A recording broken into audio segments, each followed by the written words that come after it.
Critic of Rural Affairs for the Ontario Liberal Party.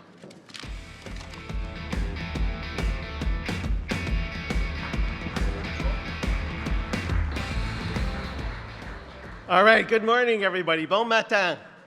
It's been great to join everybody here again this year. Thank you for the many conversations I've had over the last few days. Ça a été une bonne occasion d'être à l'écoute des diverses communautés à travers la province.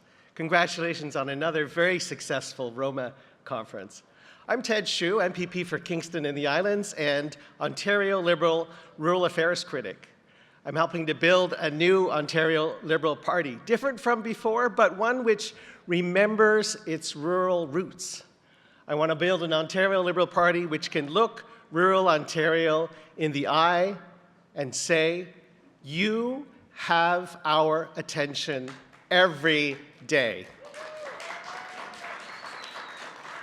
Here's an annoying example of an issue that got a lot of attention only after Toronto experienced it. Many communities, including my home community of Kingston, already went through a rocky rollout to the new provincially mandated extended producer responsibility recycling system. We encountered the headaches of missed collections, the elimination of curbside pickup for non-residential recycling, a new system for obtaining new blue boxes, and so on. But it wasn't until Toronto began its painful transition this January that the mainstream media covered the issue and the Premier reacted. Here's an example of something that risks the loss of local voices and local knowledge. The government plans to amalgamate the 36 conservation authorities currently organized around watersheds into 7, all directed by a new Ontario Provincial Conservation Agency.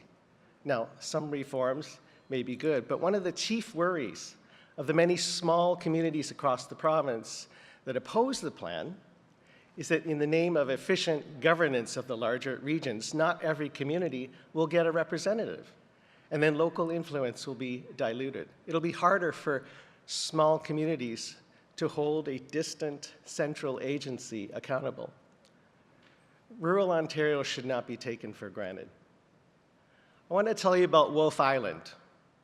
Wolfe Island is part of Frontenac Islands Township, the rural municipality in my riding of Kingston and the Islands. It's connected to the mainland by a ferry service, which in recent years has become unreliable. What happened as a result? The medical clinic closed. Contractors avoid working there. Tourism jobs have been wiped out. Young families are moving away. Last September, only 2 students were registered at Marysville Public School on the island. The median age of residents is going up pretty quickly. Wolfe Island is in decline.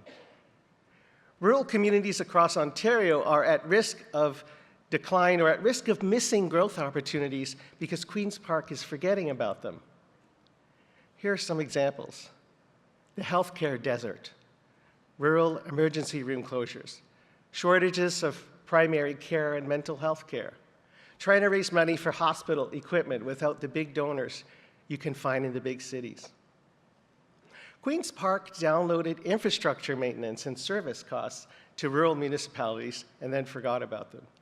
Rural municipal budgets are under great pressure. The cost of maintaining thousands of kilometers of rural roads and aging bridges is massive. Meanwhile, the provincial government uploads the cost of the Don Valley Parkway and the Gardiner Expressway. So you got to wonder, are you getting a raw deal from the government at Queen's Park? The digital divide. Governments make promises, but internet dead zones persist. Here's how I would explain it to people who live in cities. When you take Via Rail, they promise Wi-Fi. You log on, it's great in the station, but in places in between, you lose coverage and you have to stop working until it comes back. It's more than just an inconvenience. High-speed internet is essential to the survival of a diversified and resilient rural economy. Shortages of electricians, plumbers, mechanics, and other technicians and skilled trades are worse in rural areas. On Wolf Island, it's the risk of being stranded for hours during one of the regular ferry outages that puts off contractors. The saying in rural Ontario goes, it's not the kilometers, it's the hours. Time is money when you're running a business. Projects are often delayed due to a lack of people where they are needed, not a lack of plans, not a lack of good plans. The loss of prime agricultural land to suburban sprawl. Once Ontario loses its best soil, it's gone forever. The business of farming has to be profitable, especially near urban areas. Farming needs to be an attractive option to the next generation. It's the economic backbone of so many small communities. Rural communities feed, power, and supply the province. They provide building materials, recreation, and environmental services, often with less funding, fewer doctors, aging infrastructure, and smaller tax bases. Over the Christmas holidays, the Wolf Island Ferry suffered a severe stoppage of several days in a row. The lives of many people were disrupted. People, food, fuel, essential supplies, and farm products were prevented from crossing. But Wolf Islanders pulled together. They made some decisions, and they acted.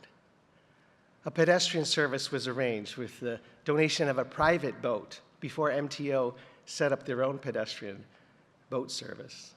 People arranged to get baby formula to the island and to pick up FedEx packages for each other from the delivery truck that dropped them off on the Kingston side. Family and friends opened up their homes for the stranded. They even organized an impromptu Christmas party to lift up everybody's spirits. And the lesson I take from all of this is to have respect for rural municipal leadership.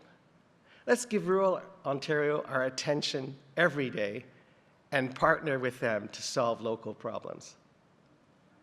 The municipality of Tweed is faced with an impossible task of maintaining its infrastructure, like many others in this room probably. They're a community, Tweed is a community of 6,000 people who manage 57 bridges, and their asset management plan shows they are millions of dollars behind.